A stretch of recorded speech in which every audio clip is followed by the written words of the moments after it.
Hola, ¿qué tal? Muy buen día a la hora que se acerquen a este material. Mi nombre es Eric Torres y nos encontramos en el proyecto de Club de Lectura El Baúl del Artista. Agradezco a todas las personas quienes se han tomado el tiempo de observar los videos anteriores.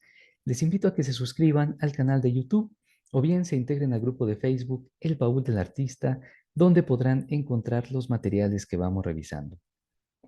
Recuerden que pueden hacer sugerencias sobre lecturas que les gustaría escuchar en este espacio o simplemente seguir los videos y compartir los enlaces con el hashtag El Baúl del Artista, de tal manera que este material viaje lo más posible y llegue a donde tenga que llegar.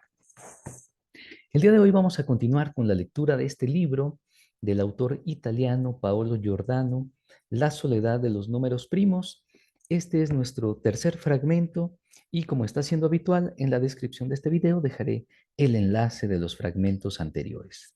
En la piel y más hondo, 1991. 3.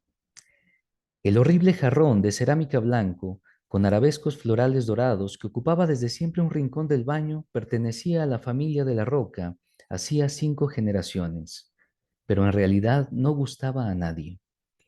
Alice había tenido muchas veces el impulso de estamparlo contra el suelo y tirar luego sus inestimables añicos al contenedor de enfrente, a donde iban a parar también las cajas de puré vacías, las compresas usadas, no suyas, por cierto, y los blísteres de los ansiolíticos que tomaba su padre.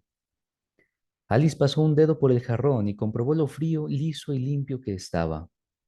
Pensó en Soledad, la sirvienta ecuatoriana, que se volvía más y más meticulosa con el paso de los años, porque en la casa de la Roca se cuidaban los detalles. Recordó el día que se presentó la criada. Ella apenas tenía 6 años y se quedó mirándola al amparo de la falda de su madre. Soledad se inclinó y le dijo con expresión maravillada, ¿qué pelo más bonito tienes? ¿Puedo tocarlo? Ella quiso contestar que no, pero se mordió la lengua. Soledad tomó un mechón de su pelo castaño y lo palpó como si fuera un trozo de seda.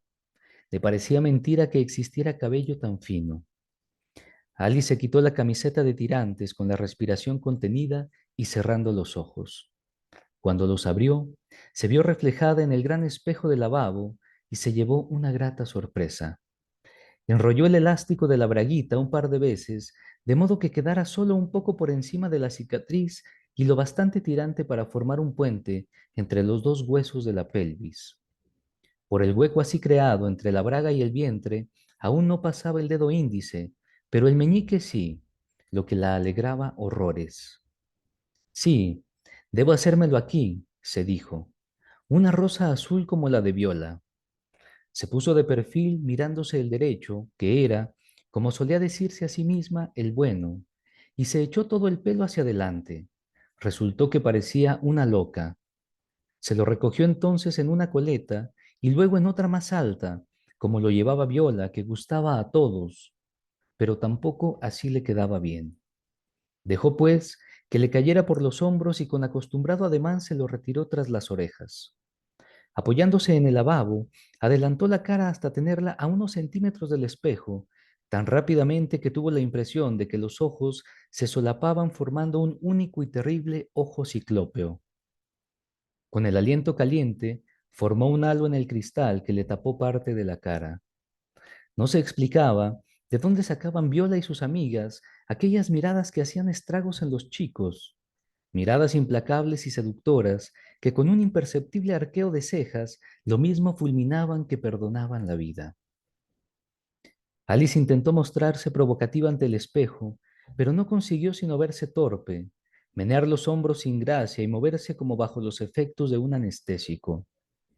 Estaba convencida de que su problema eran sus siempre colorados mofletes. Sepultaban sus miradas cuando lo que ella quería era que salieran disparadas de las órbitas y se clavaran como espinas afiladas en el corazón de los chicos con que se cruzaba. Quería que su mirada no fuera indiferente a nadie, que en todos dejara una huella imborrable. Pero nada. Por mucho que perdía barriga, culo y tetas, los carrillos seguían igual de inflados. Llamaron a la puerta. Ali, a cenar. Resonó la odiosa voz de su padre a través del cristal esmerilado. No contestó. Se chupó las mejillas para ver qué aspecto tenía. Ali, ¿estás ahí? Insistió su padre. Ella besó su reflejo, sacando los labios y tocando con la lengua la fría superficie. Cerró los ojos y, como se hace en los besos de verdad, empezó a girar la cabeza a un lado y otro, aunque demasiado mecánicamente para que resultara creíble. El beso que ella deseaba aún no lo había encontrado en la boca de nadie. El primero que la besó con lengua había sido David Poirino, cuando iban a tercero, por una apuesta que perdió. El tal David hizo girar su lengua 3 veces en sentido horario alrededor de la de ella, tras lo cual se volvió a sus amigos y les preguntó, ¿así vale? Todos rompieron a reír y uno de ellos le dijo que había besado a la patizamba, pero a Alice no le importó, habiendo recibido el primer beso de su vida de un chico que además no estaba mal. Luego había besado a otros, a su primo Walter en el cumpleaños de la abuela, y a un amigo del tal David, cuyo nombre ni conocía, y que le pidió en secreto que por favor le dejara probar a él también. Se escondieron en un rincón del patio del colegio, y allí estuvieron unos momentos con los labios pegados, sin atreverse a mover un solo músculo. Cuando al final los despegaron, él le dio las gracias y se fue todo ufano, sintiéndose un hombre hecho y derecho. Ahora iba retrasada. Sus compañeras hablaban de posturas y chupetones y de cómo usar los dedos, y discutían si era mejor con preservativo o sin él, mientras que Alice no tenía otro bagaje que el recuerdo insípido de un morreo dado cuando iba a tercero. Ali, ¿me oyes? Gritó más fuerte su padre. Qué pesado, te oigo, sí, contestó ella, irritada, en voz bien alta para que la oyera. A cenar, repitió él. Ya voy, replicó y musitó para sí. Plasta. Soledad sabía que Alice tiraba la comida. Al principio, cuando veía que se dejaba algo en el plato, le decía, mi amorcito, cómetelo todo que en mi país los niños se mueren de hambre. Hasta que una noche, Alice se quedó mirándola y le respondió furiosa, no se morirán menos aunque yo me atraque. Soledad no volvió a decirle nada, pero empezó a servirle menos cantidad. Lo mismo daba. Alice sabía pesar los alimentos con la mirada. Seleccionaba sus 300 calorías de la cena y lo demás lo desechaba como fuera. Comía con la mano derecha puesta sobre la servilleta y delante del plato colocaba el vaso del vino que se hacía llenar pero nunca se bebía y el del agua para que formaran una barrera de cristal. Y luego, durante la cena, situaba también estratégicamente el salero y la aceitera. Entonces, aguardaba un momento de distracción de sus padres, absortos en la fatigosa operación de masticar, para echar dentro de la servilleta la comida previamente troceada en el plato. En el curso de una cena, solía escamotear 3 servilletas llenas en los bolsillos del chándal. Luego, antes de lavarse los dientes, los vaciaba en el retrete, tiraba de la cadena y veía cómo toda aquella pitanza desaparecía por el desagüe. Se pasaba la mano por el vientre y lo sentía satisfactoriamente vacío y limpio como un jarrón de cristal. Sol, mujer, ya has hecho otra vez la salsa con nata, se quejó su madre a la criada. ¿No te he dicho 1000 veces que me sienta mal? Y con asco apartó el plato. Alice se había presentado a la mesa con una toalla enrollada en la cabeza para justificar el tiempo pasado en el baño con una ducha que en realidad no había tomado. Mucho había reflexionado sobre si consultarlo o no, porque de todos modos se lo haría. Lo deseaba con locura. Quiero hacerme un tatuaje en el vientre, anunció. Su padre apartó el vaso del que estaba bebiendo. ¿Cómo dices? Lo que oyes, contestó Alice, mirándolo con expresión desafiante. Que quiero hacerme un tatuaje. Su padre se pasó la servilleta por boca y ojos, como si hubiera visto algo feo y quisiera borrarlo. La dobló luego con esmero, se la puso sobre las rodillas, tomó el tenedor y dijo, procurando mostrar templanza. ¿Qué cosas se te ocurren? ¿Y qué quieres tatuarte? A ver. Intervino su madre, mudando el semblante, aunque más por la salsa con nata que por la pretensión de la hija. Una rosa pequeñita, como la que lleva Viola. ¿Y esa Viola quién es, si puede saberse? Preguntó su padre en tono levemente irónico. Alice sacudió la cabeza y miró al centro de la mesa, sintiéndose insignificante. Una compañera de clase, contestó Fernanda con impertinencia. Ha hablado de ella 1 millón de veces. ¿Dónde tienes la cabeza? El abogado de la Roca fulminó a su mujer con la mirada, como diciéndole que no se metiera. Perdonad si no me intereso mucho, por lo que las compañeras de clase de nuestra hija se tatúan en el cuerpo. Sea como sea, tú no te tatúas nada.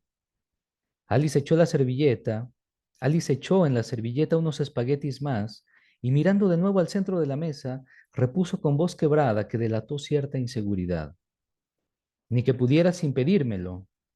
Repite eso, dijo su padre, sin alterar el volumen ni la calma de su voz. Digo que no puedes impedírmelo, repitió Alice alzando la vista, pero sin poder sostener la mirada de los profundos y escalofriantes ojos de su padre más de medio segundo. ¿Eso crees? Por lo que sé, tienes 15 años. Luego dependes de tus padres por... El cálculo es fácil de hacer. 3 años más, explicó el abogado. Concluido este periodo, serás libre de, digámoslo así, embellecer tu cuerpo tatuándote flores, calaveras o lo que quieras. El letrado sonrió, volvió la vista al plato y se llevó a la boca el tenedor lleno de espaguetis muy bien enrollados. Hubo un largo silencio. Alice pasaba los dedos gordo e índice por el ribete de la servilleta. Su madre, no satisfecha con la cena, mordisqueaba un bastoncillo paseando la mirada por el comedor. Su padre aparentaba comer con gusto, masticaba haciendo rotar las mandíbulas y daba los 2 primeros mordiscos de cada bocado, cerrando los ojos con delectación. Alice decidió no callarse, porque lo detestaba de verdad, porque verlo comer de aquel modo le ponía rígida hasta la pierna sana. A ti te importa un comino, que yo no guste a nadie, que nunca guste a nadie. Su padre la miró desconcertado, tras lo cual siguió comiendo como si nada hubiera oído. No te importa haber destrozado mi vida, prosiguió Alice. El abogado de la Roca se quedó con el tenedor en el aire, miró a su hija consternado y dijo con voz trémula, no sé qué estás diciendo. Lo sabes perfectamente, replicó ella. Tú tienes la culpa de que me quede así para siempre. El padre apoyó el tenedor en el borde del plato y se cubrió los ojos con la mano, como abismándose en profundas reflexiones. Al poco, se levantó y salió de la estancia. Sus pesados pasos resonaron en el suelo de mármol del pasillo. Fernanda dijo, ay, Alice, sin compasión ni reproche, sacudiendo la cabeza resignada y salió también tras su marido. Alice se quedó mirando su plato casi 2 minutos, mientras Soledad, silenciosa como un fantasma, quitaba la mesa. Al final, se metió en el bolsillo la servilleta llena de comida y corrió a encerrarse en el baño. 4. Pietro Valosino había renunciado hacía tiempo a penetrar en el oscuro universo de su hijo. Cuando su mirada recaía por descuido en aquellos brazos cubiertos de cicatrices, pensaba en las noches que había pasado en vela registrando la casa en busca de objetos cortantes, noches en que Adele, atiborrada de sedantes, dormía con la boca abierta en el sofá porque no quería seguir compartiendo lecho con él, noches en que el futuro parecía no ir más allá del día siguiente y él contaba las horas por el toque de campanas que sonaban a lo lejos. El convencimiento de que una mañana encontraría a su hijo boca abajo sobre una almohada ensangrentada se había incrustado tan hondo en su mente que acabó haciéndose a la idea de que él no existía, aunque en aquel momento lo llevase sentado al lado en el coche. Lo conducía al nuevo colegio. Llovía, pero tan levemente que no hacía ruido. Semanas antes, la directora del Instituto Científico, EM, los había convocado a él y a Adele a su despacho para, según escribió en la agenda de clase de Matía, informarles de cierta situación. Al principio, se anduvo por las ramas y se explayó hablando de lo sensible y extraordinariamente inteligente que era el muchacho, que en todas las asignaturas sacaba 9 de media. El señor Valosino, por motivos formales que sin duda solo a él le importaban, quiso que su hijo estuviera presente. Sentado junto a sus padres, Matías se pasó todo el tiempo con la vista clavada en las rodillas y apretando los puños, con lo que acabó haciéndose sangre en la palma izquierda. 2 días antes, Adele, en un momento de distracción, había olvidado revisarle las uñas de esa mano. Matía oía a la directora como si hablase de otra persona y recordó el día en que, cuando iba a quinto, la maestra Rita, después de 5 días seguidos sin decir él palabra, lo hizo sentar en medio del aula y pidió a los demás que se colocaran a su alrededor. Empezó entonces a decir que seguramente Matía tenía un problema del que no quería hablar con nadie, que era un niño muy inteligente, quizá demasiado para su edad, y pidió a sus compañeros que lo ayudaran, le dieran confianza y se hicieran amigos suyos. Cuando le preguntó a Matía, que se miraba a los pies, si quería decir algo, él habló por fin para pedir permiso de volver a su sitio. Concluidos los elogios, la directora fue al grano, aunque el señor Balosino no se hizo cargo hasta unas horas después, y comenzó a hablar de cierto malestar manifestado por todos los profesores de Matía, una vaga sensación de inadecuación frente a aquel muchacho excepcionalmente dotado que no parecía querer relacionarse con sus compañeros. En este punto hizo una pausa. Se reclinó en su cómoda butaca, abrió una carpeta en la que no pareció consultar nada y la cerró como recordando de pronto que había personas en su despacho. Insinuó entonces a los Balosino, en muy estudiados términos, que el Instituto EM quizá no podía responder debidamente a las exigencias de su hijo. Cuando, durante la cena, su padre le preguntó si quería cambiar de colegio, él se encogió de hombros y se quedó observando el destello del tubo fluorescente en el cuchillo de la carne. En realidad no llueve oblicuo, dijo Matía mirando por la ventanilla y sacando al padre de su ensimismamiento. ¿Qué? Preguntó Pietro, sacudiendo la cabeza. Viento no hace, o se moverían también las hojas de los árboles, explicó Matía. Su padre se esforzó por seguir el razonamiento. En verdad le importaba poco, seguramente no era más que otra excentricidad del chico. Y las gotas resbalan torcidas por el cristal, pero es porque nos desplazamos. Midiendo el ángulo que forman con la vertical, se podría calcular la velocidad a la que caen. Matías siguió con el dedo la trayectoria de una gota. Acercó la cara al parabrisas, echó el aliento y con el índice trazó una línea en el vaho. No empañes el cristal que luego quedan marcas, le advirtió su padre. Matía no hizo caso. Si no viéramos nada fuera del coche, si no supiéramos que estamos moviéndonos, no habría manera de saber si es por culpa de las gotas o nuestra, dijo. ¿Culpa de qué? Preguntó el padre, desconcertado y algo irritado. De que resbalen tan oblicuas. Pietro Balosino asintió con gesto grave, aunque sin comprender. Habían llegado. Detuvo el coche y echó el freno de mano. Matía abrió la portezuela y una bocanada de aire fresco entró en el habitáculo. A la una vengo a recogerte, dijo Pietro. Matía asintió con la cabeza. El señor Balosino se inclinó un poco para darle un beso, pero el cinturón lo detuvo. Se reclinó de nuevo en el asiento y observó a su hijo bajar y cerrar la portezuela. El nuevo colegio estaba situado en una bonita zona residencial de la colina. El edificio databa de tiempos del fascismo y pese a las recientes reformas, seguía desentonando en medio de aquellas lujosas villas. Era un bloque rectangular de cemento blanco con 4 filas horizontales de ventanas equidistantes y 2 escaleras de emergencia pintadas de verde.